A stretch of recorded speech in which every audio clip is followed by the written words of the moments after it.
Hi, everyone, and thanks for joining me today for episode 837 of the People Behind the Science podcast. I'm your host, Dr. Marie McNeely, and this week we are excited to be rebroadcasting our conversation with Dr. Katie Whitehead. Listeners, Katie's research focuses on therapeutic drug delivery. Her goal is to make the process of drug delivery more efficient by sending medicines only to specific parts of the body where they're needed. She's also working to create new precision medicines using RNA and DNA, and to develop the drug delivery systems for these future medicines. And in our interview, Katie shares some fantastic stories about her life and science. And I hope you enjoy this episode of People Behind the Science. Every day, discoveries are made that will change our understanding of the world around us. Dr. Marie McNeely is here to bring you the brilliant minds who are making these discoveries so they can share their incredible stories and take you on an amazing journey. Welcome to People Behind the Science.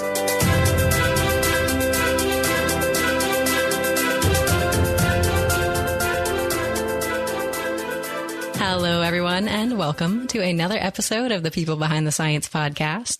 Today, I am excited to introduce you all to our guest scientist, Dr. Kathryn Whitehead. So, Katie, welcome to our show. How are you? I'm doing well this morning. Thank you. Excellent. Well, we are delighted to have you with us today and excited to learn more about you and what you do. But before we get into all the details about your work, I want to take a moment to tell our listeners about your background.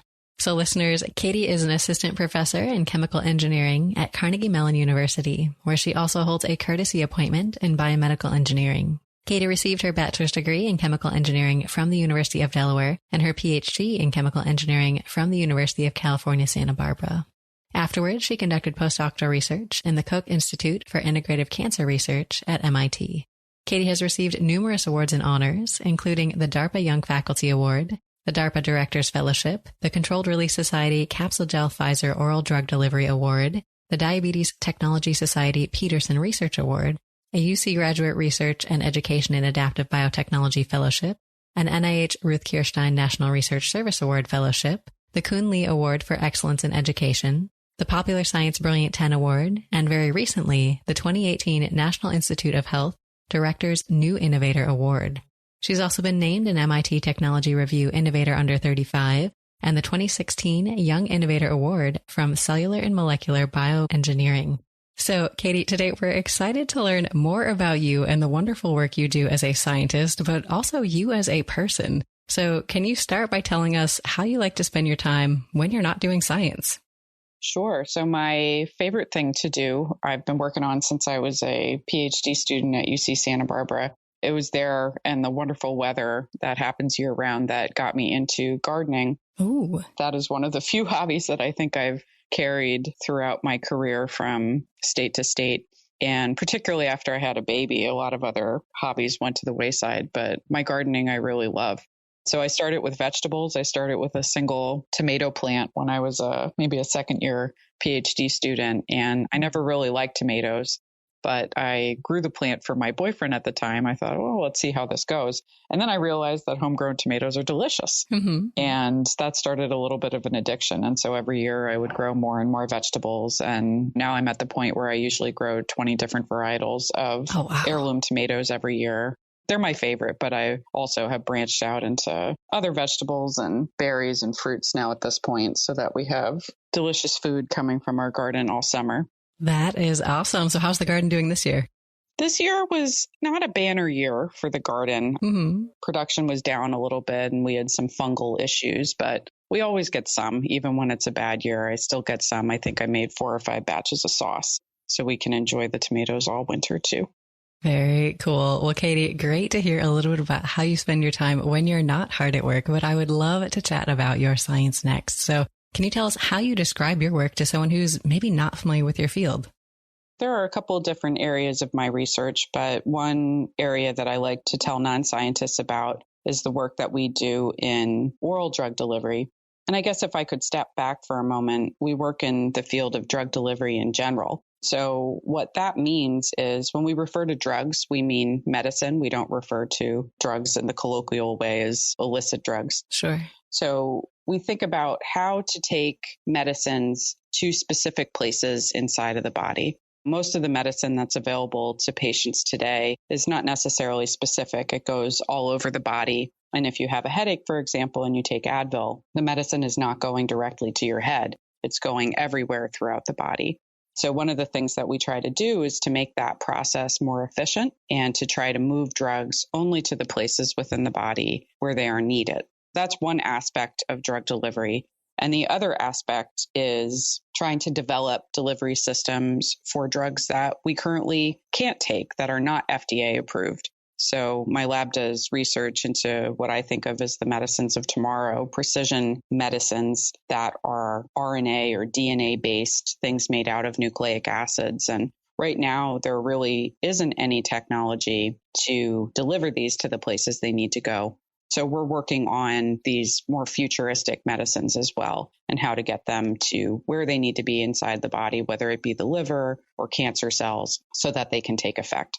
Well, Katie, this is fascinating work, and I'm excited to dive into some more details as we go through our conversation today. But I do want to take a moment to talk a little bit about what motivates you. I think there can be so much to do in the life of a scientist. It can be overwhelming sometimes. And I'm always on the lookout for more inspiration and motivation in my life, and I'm sure our listeners are as well. So do you have a favorite maybe quote or a saying or something that really resonates with you and keeps you motivated? I think there have been a number of different quotes throughout my career and my life that have spoken to me. And I think it's nice to find quotes that speak to you at different points in your life. So one of my favorite quotes that I go back to all the time is from Tony Horton, who's a fitness instructor, if you will. And he has a number of workout series, one of which is P90X, which I did many, many years ago when I was much younger. Oh, I tried it as well. It wasn't pretty. Yeah. I made it through the 90 days and it worked really spectacularly, but I could never devote that much time these days. Right. But in any event, he says, do your best and forget the rest.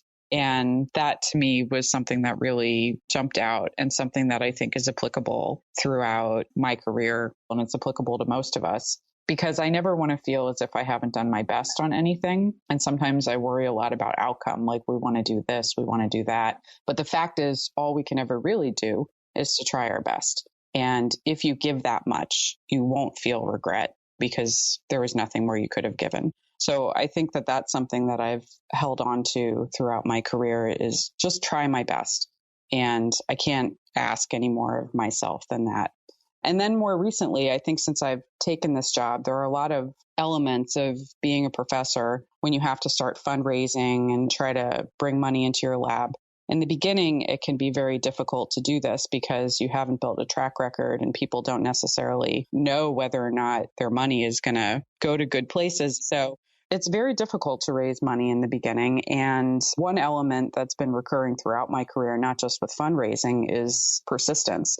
I think it's a year or two ago now. I forget exactly when it happened, but Senator Elizabeth Warren was on the floor of the Senate, and I forget even what the debate was about, but she wound up being thrown off the floor. And after this had happened, Mitch McConnell had given a press conference where he had said she was warned, she was given an explanation, and nevertheless, she persisted. And that phrase, nevertheless, she persisted, has been adopted, I know, not just by myself, but by many others throughout the country. I had it plastered on the door of my office for a while because I felt that it just really exemplified what I need to do, not just women who are professors, but really anybody who wants to achieve goals that are of any nature lofty, like where you have to try to convince other people of things, where you have to keep at it. So I love that quote. Nevertheless, she persisted. No matter what happens, she's going to persist because eventually we get what we're looking for. Definitely. Well, Katie, these are both fantastic quotes for me and our listeners to keep in our minds as we go through our own day here. And I'd love to hear a little bit next about some of the people who might have motivated you or inspired you along your career path. I think as scientists, you encounter so many amazing people. Do you have any that really rise to the top in your mind as role models or maybe even people from history that you've looked up to? I've never been much of a history buff, so I think most of my role models have come more specifically from people who have directly impacted me in my life. And for that, I really have to look to my research advisors through the years. So when I was an undergraduate chemical engineering student at the University of Delaware, I was doing well in the curriculum, but I was not really wild about the core areas of chemical engineering, which involved reaction kinetics and fluid mechanics. And I would see a lot of my friends going and doing internships in the oil industry and things like that. And I didn't want to do that. That just wasn't speaking to me. So I spoke with my academic advisor about potentially switching majors. And he said, I think what you need is a research experience. We need to get you into the lab and see if that speaks to you, because the types of things people are doing in the lab are really much different than the things that chemical engineers are learning in textbooks. And my academic advisor, his name was John Olson, a really wonderful man. And so he really pointed me to where I am now. So I was pointed to a woman working in the Department of Chemical Engineering at Delaware at that time. Her name is Professor Ann Robinson. And incidentally, she will become my department head at Carnegie Mellon in a couple of weeks. Oh, wow. So we will be reunited. But in any event, I went to her lab and she was doing work on protein refolding. So trying to look at why it is that proteins, they have a three-dimensional structure. So why is it that in some diseases, these proteins don't form the three-dimensional structure in the way that they should? And is it possible to unfold these proteins and then study the refolding process so that we could learn more about how these proteins form three-dimensional structures properly, with the thought that we could use the knowledge to treat diseases like Alzheimer's, where there's a lot of protein misfolding involved. So it was really eye-opening to me to get into that lab and to see that I could take some chemical engineering principles that to me may have seemed more dry, but you could use those principles then to solve problems that I thought were really interesting. And for me, I've always been very interested and just fascinated by the human body. So it was then once I had the opportunity to go to graduate school and I joined my advisor's lab. His name is Samir Mitragotri. So he was a professor at the University of California, Santa Barbara. At the time, I was a graduate student. And so I went out and I met with him and he was doing drug delivery. And it's all about understanding the human body and what makes drugs go to certain places within the body. And I just thought I couldn't think of anything more fascinating. And as a chemical engineer, one of the core areas of chemical engineering is transport and trying to understand how molecules move across different sorts of barriers. And that's exactly what drug delivery is. There are different barriers within our bodies that we are trying as engineers to circumvent. So my advisor, I just was amazed by him. I went and I started working in his lab. He, to me, just looked like an absolute superstar. He was very young when I joined his group. He was only in his second or third year, I think, of being a professor. And I don't even know if it was abundantly clear to other people that he would be amazing. I just thought, I want to be like him. And it turns out that I am in some ways, and in other ways I'm not. But I've been able to, I think, take the parts of what he does that I really like and try to incorporate those attitudes and those behaviors into myself. So he's gone on to be extremely successful. He's now a member of two national academies, the National Academy of Engineering and of Medicine. He's now at Harvard University, and I continue to look up to him. He's just a real inspiration, and I figure if I can be only half of what he is, or even a third, I've done well. Well, Katie, I think you're too modest here, but it sounds like you've had some wonderful mentors along your journey. And I love that you touched on some of the stories and some of the sort of beginnings along your path of chemical engineering, particularly these early lab experiences that had a big impact. But I'm curious, if we rewind even farther back, do you remember what first piqued your interest in chemistry or engineering or maybe science in general, even before undergrad? I'm not one of these scientists that has the story about how I was like out in the yard when I was 6 and I couldn't step away from the ladybugs or the rocks. Mm-hmm. I feel like this is a very typical story that you often hear. Right. But for me, it just wasn't that way. When I went to high school, I enjoyed numerous subjects. And I believe I had chemistry my sophomore year of high school. And I thought, this is really cool. I really liked it. I loved math. So I liked how math played a role in chemistry. And I liked thinking about molecules and looking at the three-dimensional molecular structures. So that was something that I had in my back pocket. And I didn't have any more chemistry actually before I went to college, other than that one class my sophomore year. But I did enjoy the science. And I also really, really enjoyed English. I loved English class. I loved literature. and I really liked writing. So I had a difficult decision when I went to college. It wasn't abundantly clear to me that I needed to be a scientist or an engineer. I thought, should I go be an engineering major, specifically a chemical engineering major, because I figured I like chemistry and I like math, or should I go be an English major? And I didn't realize at that time that where my career has led me is to a place where I do a tremendous amount of writing. Sometimes I feel like I write more than I do science. Right. So it turns out I've been able to do both things. But at the time, I just wanted to work in a field that would give me some kind of financial security. So perhaps it was indication that I really was an engineer because I was thinking practically. I don't know. Right. Well, Katie, great to hear how you ended up kind of where you are today and some of these key moments along your career path. I'm curious, though, we talked about some of the different experiences you had through your bachelor's degree, your PhD, and your postdoc. What brought you then to Carnegie Mellon? So I applied to many places when it came time to look for a faculty position. It's very difficult to get hired as a faculty member, and I didn't want to assume anything. I hoped that I would be competitive, but you never really know, I feel like, until you go on the market. Right. So in my research, I do something called high throughput screening. It involves looking at a lot of compounds, sometimes even thousands of compounds, with the goal of finding even just one that works. And it's a technique I really believe in because probability is on your side when you look at large numbers of things. So I decided I was going to apply this approach also to my faculty search. So I wasn't able to apply for thousands of faculty positions, but I applied for over 70, I think. Oh, wow. I'm glad I did because there are so many things that are involved in getting a job that really have nothing to do with you. It has nothing to do with your qualifications. There are a lot of politics that go on at universities, and they need funding in order to hire people and all sorts of reasons why you might not get the job. So yeah, at every step along the way, I receive less and less invitations, to the next level. But at the end of the day, I did have a couple of schools to select from, and Carnegie Mellon really just spoke to me. I didn't know a lot about this school before I came and I interviewed in person. I had never been here before. And I just came to the department not knowing what I would think. And I just felt like I was at home. This was in stark contrast to some other places where I thought that I really wanted to go there. I really wanted interviews at certain places and I would get them and I would go and the place would feel cold, or I just didn't agree with what seemed to be some of the strategies that were in place, or whatever the reason was. You get a feel about certain places. And so when I came here, I just felt this is exactly right.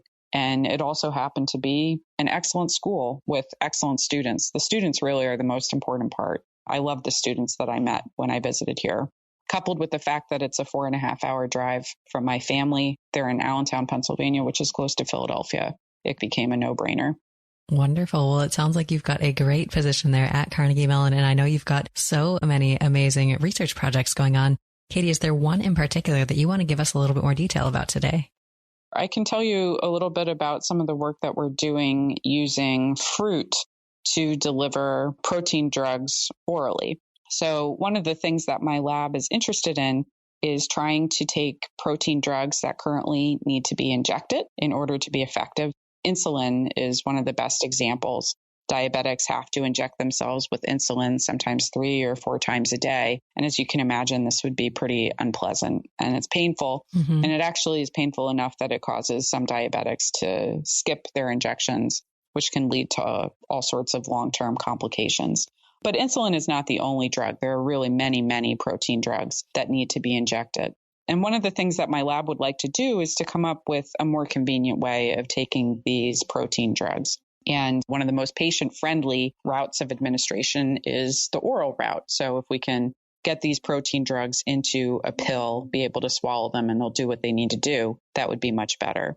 But one of the challenges with doing this is that when you swallow a protein, if it makes it into your small intestine, the small intestine was designed to absorb only very small compounds. So normally a protein that we would eat would be digested and degraded, and then very small pieces of that protein would be absorbed out of the intestine. So what we really need, though, is this large protein to be absorbed, and that doesn't normally happen. So what people try to do is they try to develop what are called permeation enhancers, or some way to enhance the transport of these protein drugs from the inside of your intestine to get into the bloodstream across the intestinal wall. So once it's in the bloodstream, then it can go everywhere in the body. But the challenge with some of these enhancers is people have had a hard time finding ones that work without causing toxicity. So I had the idea a couple of years ago. It was inspired in large part by my garden, which I love thinking about. Mm-hmm. It occurred to me that there might be compounds in the things that we eat every day that might enhance the permeability of our gastrointestinal tract without causing toxicity, because our intestine would be used to seeing fruits and vegetables all the time, and in theory would not cause the toxicity that some of these other permeation enhancers do that others have been studying. Because people make these permeation enhancers, they're synthetic compounds, so they're non-natural. And I thought, well, what if we go to fruits and vegetables? Wouldn't that be interesting? But I didn't know if it would work. So I recruited a student. He's phenomenal. His name is Nick Lampson. And he came into my lab, and he also loved anything related to fruits and vegetables. And so we started a bit of a high throughput screen. He would go out, and we collected, I think, about 150 different kinds of fruits and vegetables. We even grew some new ones that we don't have access to in stores. Oh, cool. It was a 2 or 3 year commitment, but we're testing berries that you could never find in normal grocery stores. So what we do is we essentially blend them up, and we put them on intestinal cells, and we see what happens to the permeability. And long story short is that most fruits and vegetables don't do much to the permeability of the intestine, but there are a couple that do increase the permeability of the GI tract. And right now, strawberries are the fruit that has really been the winner. So right now, we've isolated a very specific compound within the strawberry that when we co-deliver our protein drug with the strawberry into the intestine, we're getting beautiful delivery of the protein into the animal circulation. So I'm really excited because it's a natural approach to a problem that has stumped people for a long time. And of course, we'll have to take it to the next steps. Right now, it's just been done in rodent models. So we'll have to see if this successfully translates to larger animal models. That is so cool. And I think you benefit from the fact that strawberries are actually delicious, maybe as compared to other vegetables and fruits. They are so delicious. And I think it's actually not a coincidence that the vegetables in general don't work at all. Mm-hmm. All the things that are interesting scientifically turned out to be fruits. Well, that is amazing. Very cool project. And it sounds like this project was a big success, but I know in science, not everything works out the way you hope it does. And I think a lot of times you're going in with a lot of uncertainty, not really knowing whether something's going to work or how your career next step is going to go. So I love talking about some of these challenges and struggles and failures because I think they're so important for our listeners out there to appreciate. So Katie, do you have a challenge or a struggle you want to share with us today and maybe talk through how you got through it? There are experimental struggles that we face all along the way. And I was thinking about if I really had any examples of that. I'm sure I do, but they're further back in my memory. I remember kind of getting bogged down, and you just need to keep working. And when things are the hardest, you just need to keep going because it's really the only way to get through it. So again, you need to persist. I think that really is the theme throughout my life for any kind of struggle that I've gone through in any kind of difficult time. But if we have to look at a specific example, I'll go back again to my beginning years here as a professor and trying to convince people to give me funding. I submitted 28 proposals to external agencies over the course of, I don't know, maybe 3.5 or 4 years that were all rejected. Oh, wow. Every single one of them was rejected. And 28 is... It's a lot. It's a lot. And most places have funding success rates in the 10 to 20%. And so I just thought, well, if probability is on my side, I should have gotten at least a few by now. I thought maybe I'm not cut out for this. Maybe I should quit. This is 4 years into my position. I've already put in a lot of time and effort, and the constant rejection was just demoralizing. It was very difficult to get through. And on top of that, I had things in my personal realm and the health of family members that wasn't going well. And I just thought, man, is this difficult? Right. And the fact of the matter is I can't bring myself to quit. It's just somehow so ingrained in me that I have to keep going. And those days would be dark and difficult. And I would get up and I wouldn't be sure how I was going to keep at it if I felt like nobody wanted to give me money to do the types of work that I wanted to do. Did I need to do other types of work? Like, were people interested in things I wasn't in? I didn't want to do that. I didn't want to do work that I wasn't interested in. I didn't want to be somebody that wasn't true to myself. So I don't think I have any really good specific advice other than to keep going. Every day, seek out what you need, whether it be support from other people, from your colleagues. I go to my students. My students are on the front lines doing the science. When I feel like I can't keep going, I go and I look at them and I see what they're excited about. And I think about how I'm training them to be good scientists. So I try when I'm really down to find motivation from wherever I can find it.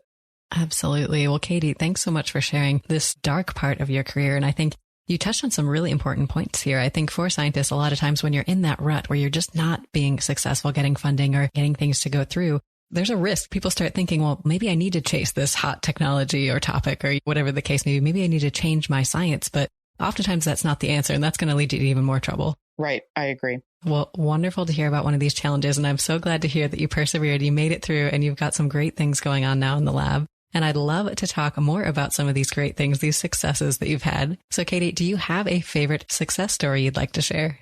Well, it's at the forefront of my mind. So just a few days ago, it was announced that I've won one of the NIH Director's New Innovator Awards this year. So that's the one that I think it's one of the biggest successes of my career, in part because it will provide a lot of funding for my lab. But the other part of it that is so special to me is that it's on a topic that is really brand new to me. And that came to my attention only after I went through the process of pregnancy and having a child and breastfeeding her. What happened during this time was that I had a lot of time to sit on the couch while I was feeding her.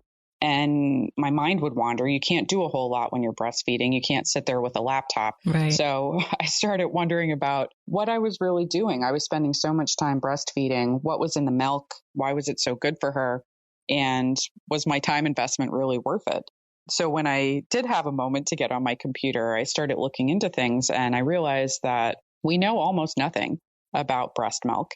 And I was shocked by some of the things that we do know. They were just so fascinating. So, for example, there are so many living human cells that are in breast milk. We think of breast milk a lot of times as providing the nutrients that people need, so the fats and the sugars, et cetera. But I really did not know, and I think a lot of people don't know about the living human cells that are transferred through this breast milk. And these cells haven't been studied very much at all. We don't really know why they're there. But we do know that they are essentially amazing delivery vehicles. They can get out of the intestine the way proteins cannot. So I was just telling you about how we're trying to get proteins out of the GI tract. Well, these cells that are in breast milk, they're sometimes 2 orders of magnitude larger than a protein. And yet it's been demonstrated in baboons and sheep and some other animal models that these cells can get out of the GI tract and integrate into the infant's tissue. And these mothers' breast milk cells can live in the infant as the infant grows up and even into adulthood. So this totally blew my mind. And I'm like, what are these amazing cells and how are they getting out of the GI tract?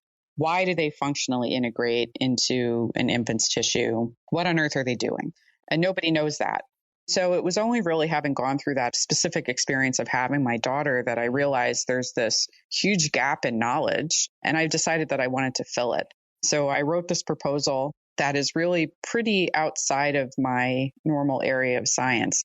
But in some ways, it was an exercise, almost like a challenge, like to see if I could do it, if I could put together a compelling idea and convince others that this was an idea that had merit and that there was a real need to do this kind of research. So I'm really just over the moon that the NIH, first of all, had a mechanism for ideas like this, because it really is a pretty out there idea. They have this specific funding mechanism for crazy ideas from young scientists. And then I'm incredibly grateful that they did select this idea and that we'll be receiving these funds into my lab so that we can make headway and bring new sorts of information to the world about breast milk. Well, Katie, congratulations on this exciting success. Thank you. Absolutely. And I love that you had this very practical and logic-based approach to breastfeeding and trying to learn more about it. Very scientific of you, I think. So can you tell us, how did you celebrate when you got the great news? Oh my gosh. When I got the good news, I was in a conference presentation and I got the email and I wanted to stand up and start yelling. Right. It was not a good place in time, I feel like, to receive it. So I was sitting next to my friend, Julie Champion, who's a professor at Georgia Tech, and she must have wondered what was going on because there's a scientific presentation and all of a sudden I start hitting her, like literally slapping her. And she's like, shh, shh. And I show her the email and she's like, oh my God. So I just sat there kind of in stunned silence. I really couldn't believe it because the probability was just so low that it would come through. And I was so emotionally invested in it. I mean, I think we care about every proposal that we write and it's science that we want to do. But this one had come from such a personal place and I had to work in a way that I was not accustomed to and challenged in a way that I wasn't accustomed to, that it just meant so much to me. So we celebrated while I was there and nothing crazy or out of the ordinary. Life goes on, but a lot of it is a mental celebration and just feeling validated and glad the science that's going to come out of it, and happy for my students because they're going to be able to do all this amazing work. I'm just delighted. Congratulations again. And it's so exciting to talk about the wonderful things that happen in the life of a scientist. And you mentioned that one of the great aspects of the career is that you don't have to leave your love of English and writing and things like that. You're often invested in the literature and reading, I imagine, quite a bit. But I love hearing a little bit more about what scientists are reading, maybe outside the literature. So do you have, Katie, a favorite book, whether it's a science book or not, that you can recommend to me and our listeners today? I like reading fiction at home when I have the time. I usually keep a book on my nightstand, and when I can, I'll read for 20, 30 minutes before bed. One of my favorite novels is by Wally Lamb. It's called I Know This Much Is True. And it's an interesting book because I hated it. I hated the beginning of it. I hated all the characters in the book. I thought, these are really crappy people. And I just didn't care for it. And it was a long book, but I persisted while reading this book. And it turns out just to be my favorite book of all time, because the moral of the story is that you can take a life, you can take a situation that you don't care for, that has all sorts of problems. Maybe there are things about yourself that you don't like or things about your life that you want to change. And you can break all of that down. It's within your power to say, I'm going to start again. It's the process of breaking down things you don't like, having a clean slate, and then trying to rebuild a situation that you're actively choosing and that you want. So through this process, the main character in the book goes through, I think, a difficult mental journey, but ultimately turns into a better person. And I just think it's a beautiful story. And I've tried to embrace that strategy in different areas of my life when it's been appropriate. Well, Katie, excellent recommendation. I must say, I haven't heard of this book before, but I was chuckling to myself over here because I'm the same way. I'm a completionist. So if I start a book, even if I hate it, I have to finish it. So right. We will put this out on our list for them to find if they are in search of a great book to read. And we talked about a lot of different aspects of your career, Katie, but we haven't yet touched on some of the wonderful travel opportunities that you've had. And I think this is really an exceptional part of the career of a scientist, whether you're traveling for conferences or to work with colleagues. It's just a really global enterprise. So do you have a favorite place that your science has taken you?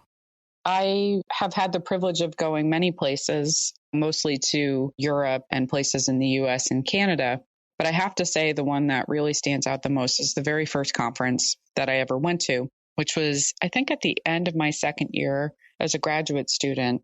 It was a Controlled Release Society conference. So the Controlled Release Society is the international premier drug delivery society. They were having a conference on Oahu in Honolulu in Hawaii. And how fortunate was I that the first conference that my advisor wanted to send me to happened to be on Hawaii that year. That's hard to top. It really was. And I had never been to Hawaii. So I was just very excited. And I went with a few of my lab mates. And it was just completely magical between not having been to Hawaii before, not having been to a scientific conference before, to go and to see all these scientists come together and to be talking about really cool work that I cared about all of it. It wasn't like some other things where you might go to where maybe one talk is interesting to you and the rest you just kind of sit through. I loved seeing all these people that I had been reading about in the literature that I respected and admired.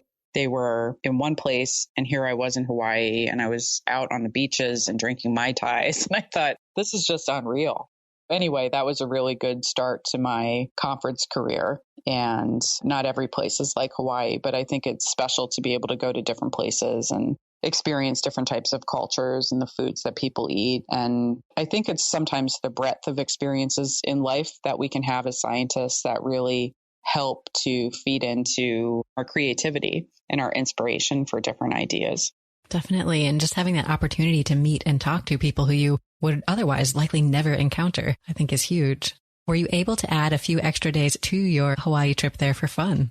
No, not that time. Really? But as a graduate student, I didn't have a ton of extra money. So sure. I figured 5 days or whatever it was enough. But now, fortunately, I'm at a place, and depending on where the conference is, my husband will insist, in fact, that we take a couple of extra days to enjoy the locale. So in May, I'm co-organizing a Keystone Symposium on drug delivery, and I would invite anybody who's interested to check it out.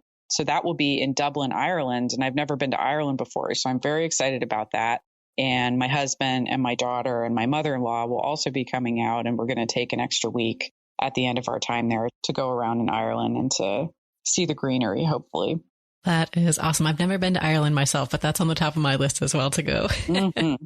Well, great to hear about some of these travel opportunities. And I think one of the other elements that we sort of chatted about a little bit throughout our discussion are some of the great people that you've had a chance to work with, Katie. And I think there are a lot of stereotypes out there about what scientists are like. And I think so many times the people I've met and worked with are so different from those stereotypes. So I love sharing this human side of science and just talking about some of the fun and funny things that happen when scientists get together that are contrary to those stereotypes. So do you have a favorite tradition or just a funny or fond memory that you've shared with colleagues? I think scientists can be total goofballs. It's true. And we try to have fun because who wants to sit around and be serious all the time? Mm-hmm. I haven't been in many labs that have much by way of a tradition per se. I do remember one really funny time that I was out at lunch.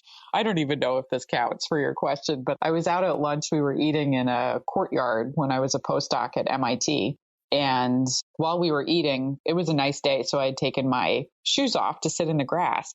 And as I got up, I stepped in some serious doo-doo. Oh, no. And it's not clear what animal this came from, but it was horrid. It was really exceptional. Yeah. So we went up to the lab and I decided that I was going to wash my foot off in the lab sink using the bottle brushes because they're so abrasive. So one of my lab mates captured this picture of me with my foot up in the sink using a bottle brush next to the eye wash station to get this stuff off my foot. And everybody's laughing that day. But then they played a joke on me and they wound up sending it to EH&S saying like, look at this unsafe situation with this person perched on one foot, washing their foot in the sink. Then I started appearing in EH&S presentations. They would like block out my face, I think. Here's an image of something you shouldn't do not do. Yeah. You became infamous, it sounds like, within MIT. I'm not really sure what my alternative was. So. I think it's one of those situations where you can't scrub enough to feel clean after something like that. So yes, it took some time. Well, Katie, that is an awesome story. And I think it really does highlight this fact that scientists are people too. Like these normal, mundane, weird things happen to us. We're not these little robots just working in the lab all the time. So certainly not. Well, Katie, great to hear about some of these funny memories from your own career. And we've talked about a lot of the great research questions that you're answering. But I know for scientists, a lot of the time, there's things standing between them and being able to answer the questions they'd love to answer in the lab, whether that's funding or staff or even just time and feasibility. So, Katie, if I gave you everything you could possibly ask for, what is the one question you would want to tackle first? Well, what I want to know is how the chemistry of a delivery vehicle makes a drug work in a person. So I want to understand at the molecular level what it is about a chemical molecule that causes it to go certain places inside the body. Because if we could answer that question, it's not a lie, we'll be able to treat any disease that's out there, particularly with the advent of CRISPR-Cas9 and gene editing technologies. The real barrier that prevents us from bringing these new therapies into the clinic is currently we do not understand how to take them where they need to go and what chemical molecule, what chemical delivery vehicle is going to be able to do that. And right now, essentially, we guess. So one of the things that my lab is interested in is trying to understand, well, what is it on the molecular level, the chemistry of these materials when it goes into the bloodstream or goes into other parts of the body? What causes it to go certain places? And we're trying to get at that. But right now, the technology just isn't there yet for us to really be able to track some of these materials as they move through the body and to really be able to understand at the molecular level what's happening. We just can't see things that are small enough quite yet. But I'm hoping one day we'll be there. And if you gave me all the resources in the world, I would assume that there's some resource by which I could see things. That's what I would want to do because we'd be able to fix everything.